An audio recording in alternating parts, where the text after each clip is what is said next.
Hello, everyone, and welcome to The Wounded Healer, where we try to make the human experience more enjoyable. I'm your host, Keith, and today we're talking about anxiety. Anxiety, or generalized anxiety disorder, affects nearly 7 million adults in the U.S., or 3% of the population. Only half of those receive treatment. Women are twice as likely to be affected as men, and all of those numbers are on the rise. So, what is anxiety? Well, in its most simplistic form, it's our body's fire alarm warning us to pay attention or to focus on something. It's a 200-million-year-old system designed to keep us alive, and we'll get more into that later. In more modern times, the definition or how we define anxiety comes from the DSM, which is the Diagnostic Statistical Manual, and that is the manual that all physicians use to diagnose us with mental health issues. The definition of generalized anxiety disorder, or GAD, is an excessive anxiety or worry occurring more days than not for a period of 6 months about a number of things or events. Now, we all experience some type of acute anxiety at some point in our life, and whether it be worrying about a public speech or presentation we have to give, that first date, it's those butterflies that you get in your stomach. It's those clammy, cold, hot, wet hands. It's your sweaty armpits. It's your heart racing. We experience the same thing if we're excited or if we're scared. And that's our autonomic nervous system doing what it's supposed to do. It's when that worry takes over and becomes overwhelming for an extended period of time when it becomes an issue. And, honestly, if you should already be talking to somebody before it gets to that overwhelming point, or on your way at that point, you should understand that you should be talking or going to see somebody to try to figure this out. The DSM has 6 criterion that they will attach to the original diagnosis. For an example would be you have generalized anxiety disorder, but you also have difficulty sleeping or sleep disruption where you're up all the time, you can't go back to sleep. So that would be generalized anxiety disorder criterion A. So if someone else was to read through your charts, they would know that you're experiencing generalized anxiety disorder, but you're also having some trouble sleeping. And those specific symptoms can range from difficulty sleeping all the way to substance abuse. Now, how they would diagnose you in a clinical setting would be your doctor, psychiatrist would evaluate you, ask you some questions, and then assess those symptoms up against the 6 criteria that are listed with the generalized anxiety disorder. And you have to have 3 or more of those 6 criteria to be diagnosed with generalized anxiety disorder. And they range from number 1, restlessness or on edge, 2, easily fatigued, 3, difficulty concentrating, 4, irritability, 5, muscle tension, 6, sleep disturbance. Again, you have to have 3 or more of those to be diagnosed with GAD.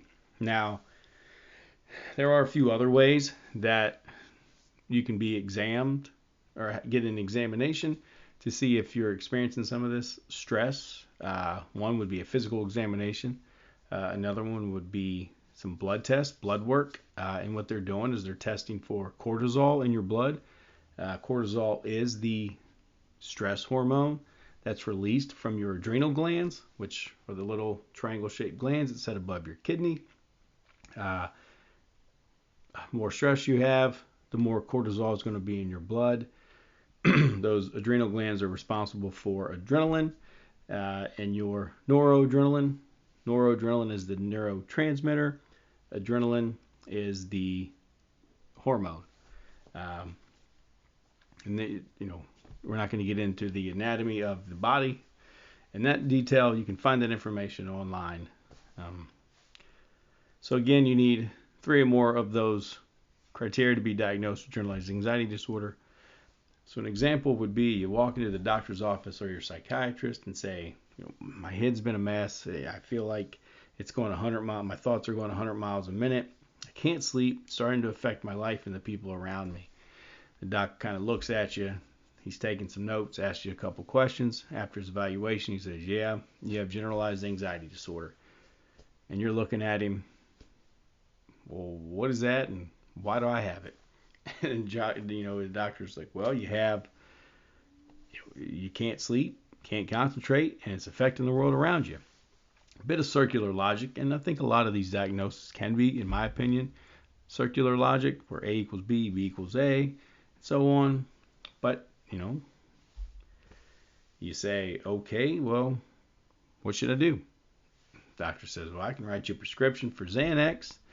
For most of you, Xanax is the name that we've probably heard before. It is a part of the benzodiazepine family. It's a sedative, somewhat of a tranquilizer, and is prescribed for more short-term or acute anxiety moments. Taking this can kick in within an hour, most times, and you're feeling pretty mellow. Again, it's more of a short-term medication. So if you were scared to fly, if you had a presentation, take one of these, takes the edge off, and you get the job done. Or if it's more long-term, if it's something you haven't been able to really figure out, and you've experienced it for a little while, and it's something that you think you're going to continue to experience, he may prescribe a SSRI, which is a selective serotonin reuptake inhibitor, antidepressant, and you would hear it as Prozac or Zoloft. However, these do take a few weeks to kind of build up in your system. And again, these are more for your long-term anxiety. So most cases, you're going to take these for about 6 to 12 months. You're going to come off of them, be reevaluated from your doctor. Hopefully things are better. And then you're talking about a plan to come off of them and move forward. Again, neither one of these medications or medication families are long-term treatments. And to be honest with you, if you're in this situation and you're in there, you should ask a lot of questions, and you need to ask a lot of questions and be open and honest, because these medicines can worsen underlying issues such as depression. Depression is the big one. It affects a lot of people, and most of the time, depression comes with anxiety. Anxiety comes with depression. So I would be real honest with my doctor and let him know everything you got going on so you can put together a good treatment plan. These medications taken often can and sometimes will experience withdrawals. So again, definitely not a long-term treatment. There are other things that you can do along with these medicines, or maybe if your anxiety is not that bad, some other things that we'll talk about later that you can do to maybe not even go the medication route. So yeah, that after your evaluation, the doctor kind of gives you a prescription, slaps you on the back, says, good luck out there in the wild. See you in a couple months. Somebody like myself who experiences anxiety and has numerous panic attacks, probably not going to feel real good about that situation. I honestly don't know how I would take it if that was the first time in there. I would definitely probably be a little bit more worried or anxious. But I think it's important to try to educate yourself as much as possible before you have to go that far, so you know what you're getting into and what's the best treatment plan for yourself. So let's look at anxiety from an evolutionary standpoint and kind of get an idea where all this comes from. So the reason you're still alive today is because your ancestors had those same feelings, what we're referring to as anxiety. And that kept them from taking risk. It allowed them to stay alive, stay safe, to reproduce. Those hunter-gatherer tribes, they needed that. They needed to, it's self-preservation, right? They needed to stay alive, reproduce, and carry on. We have the same brain, that neocortex. It's that top part of our brain. We have the same brain, and we are hardwired, or we're running the same programs as those early humans some 200,000 years ago. And that brain in our ancestors evolved in an immediate return environment. We live in a delayed return environment. See, there's a mismatch of our old brain and our new environment, and that has a significant impact on the stress and anxiety we experience today. A good example of our ancestors would be, 200,000 years ago. You see a lion across the plain, you feel stressed because that's a scary creature that can eat you, and you take off running. So basically, it's your flight or flight kicks in. You run somewhere safe where you can no longer see the lion, where he can no longer jump out and just eat you. Stress goes away. You live to die another day, basically. See, our brain was built for solving short-term acute problems. Keep me alive today and screw tomorrow. But today we face a whole different lion out there on the plain, and it looks a lot like, am I going to have enough money to pay my bills next month? Am I going to get that job that I applied for because I need it? My family needs it. Am I going to be able to buy all the stuff the kids put in my Amazon cart for Christmas? Am I going to be able to fix that broken relationship? See, these problems in a delayed return environment can rarely be solved right now in the present moment. And here lies the big issue with modern anxiety. See, our flight or flight will kick in, but we don't have a lion to run or hide from.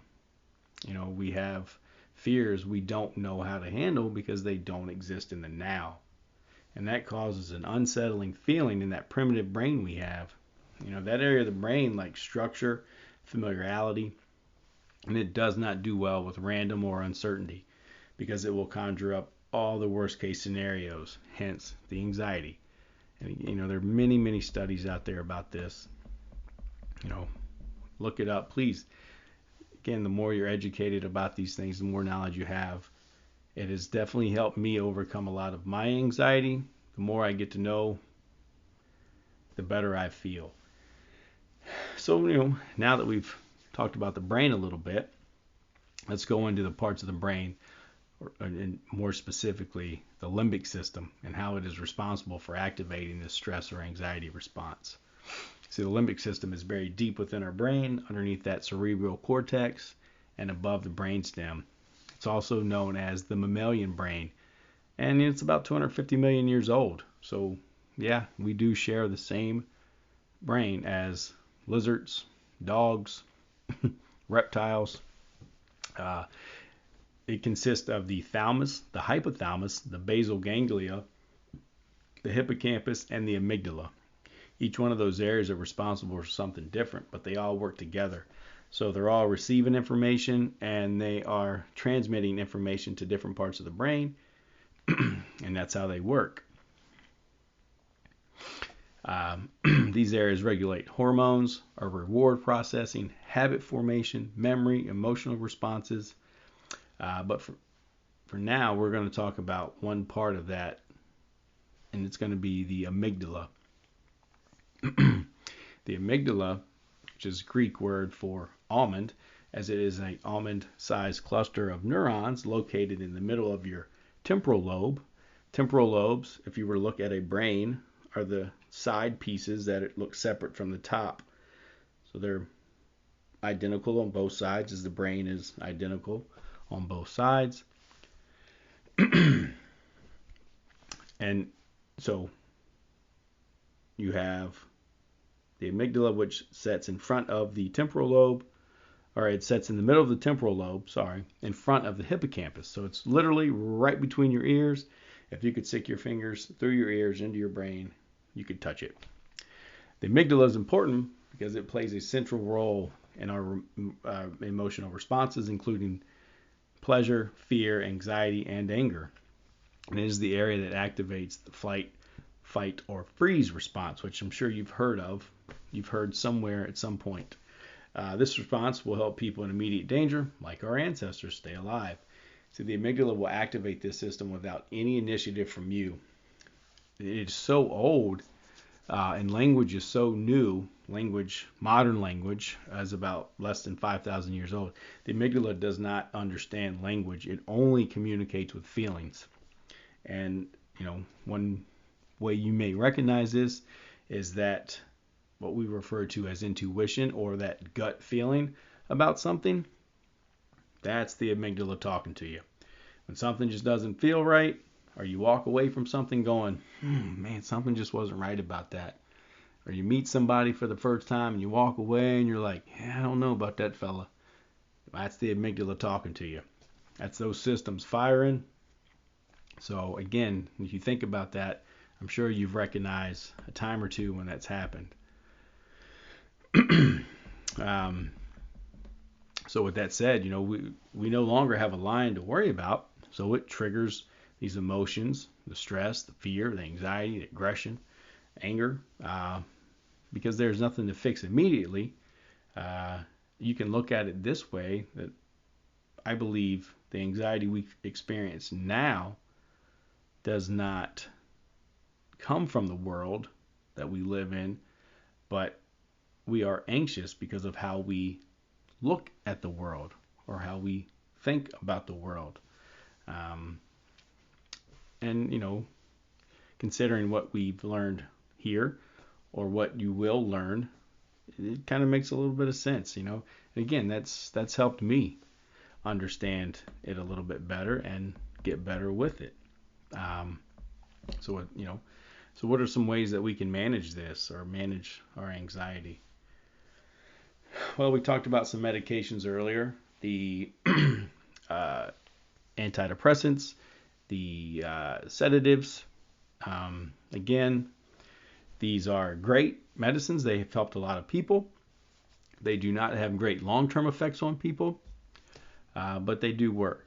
Some other medicines you can take, medications that may be worth talking to your doctor about, or beta blockers. Beta blockers have been used to help with anxiety, and they do not have the long-term effects as some of the antidepressants or sedatives. Zofran, which is an anti-nausea medicine that's given to patients going through chemotherapy, is something that has been used to treat or to help with anxiety, and also with bipolar disorder. So again, there's a couple options in that in the medicine that you could talk to your doctors about, different options. Some other ways are to keep a journal, just journaling, writing things down, getting it out of your brain onto a piece of paper helps tremendously. Sleep, try to get as much sleep as possible, at least 6 good hours. Obviously, exercise and diet, taking your vitamins. There are some natural things out there that you can take.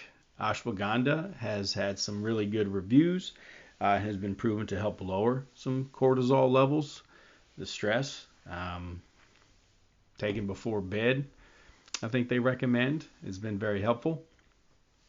Write it out, kind of like journaling, but maybe write it out as more in the moment. At work, I have sticky notes on my desk, so if I'm thinking about something, or if something just continues to just stay on my mind, I'll just keep writing it down on sticky notes, and I'll write it down, or either throw it away, or I'll keep it and go back to it. Change your environment. Environments have a huge impact on a lot of our mental health.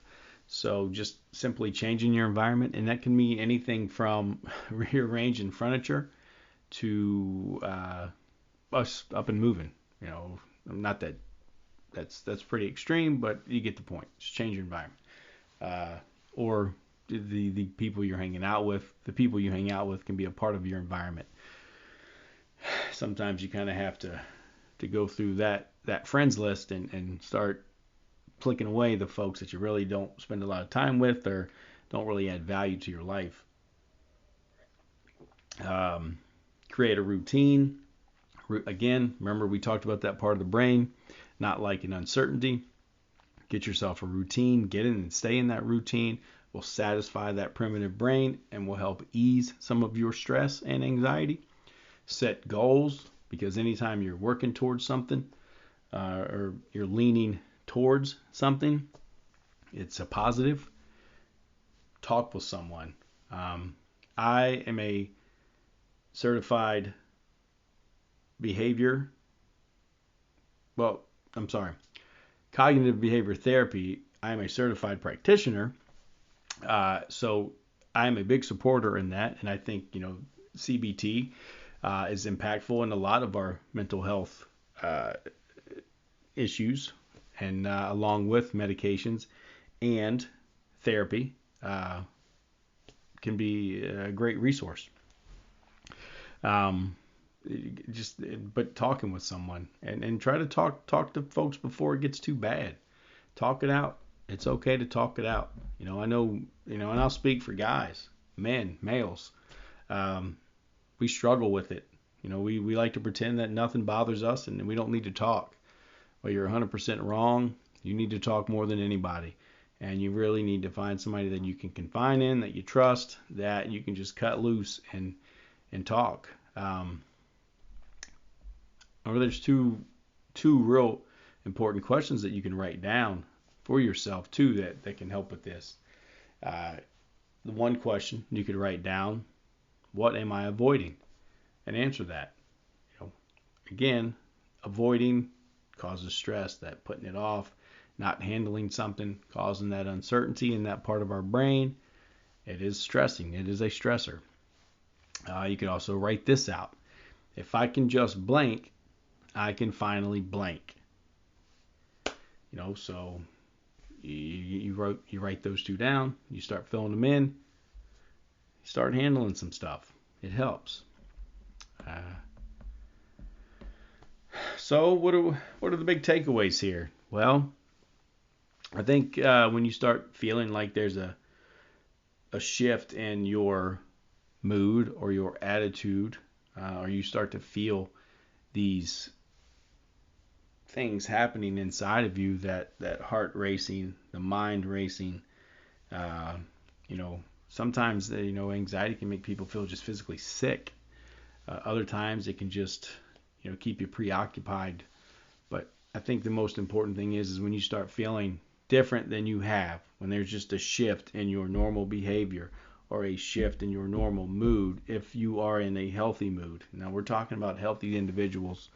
When you start to feel a shift, that's when you need to start writing this stuff down. That's when you need to start thinking about it. And again, remember, it's our body's way of telling you to focus on something. So you start feeling a shift, focus on it. Okay, what's going on? Why is this happening? What's happening around me? You're thinking it out. You're writing stuff down. If it continues, now maybe you're talking to somebody. If it continues beyond that, now you're making an appointment and you're going to see your doctor about it. But again, all the things we're talking about are talking about moving forward with it, leaning into it. Don't let it just consume you. Don't let it overwhelm you. Don't let it just keep you laid up on the couch and making you feel like you don't want to do anything. Don't feel helpless, because you're not, because there's so many resources out there to help you that you do not have to feel helpless. You do not have to be a victim. Anxiety is a part of our life. It's a part of our anatomy. It's in our DNA. Like, it's not going anywhere. It's taken hundreds of thousands of years to get here, and it's still there. And it's going to take many, many, many thousands of years in the future to maybe, breed this out of us, I guess you would say, through evolution. And I don't think it's going anywhere.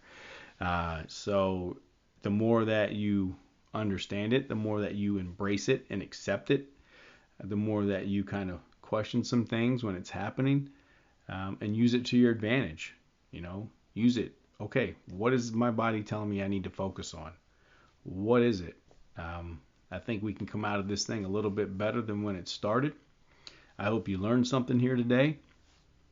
I want all my podcasts to kind of go this way, where we keep it nice and simple, so just about anyone can understand it. A lot of facts in there. Again, some opinions, but they're harmless. I get better when I do these things, and I hope you get better when you listen. And that's kind of how I want it to go. So thank you for listening.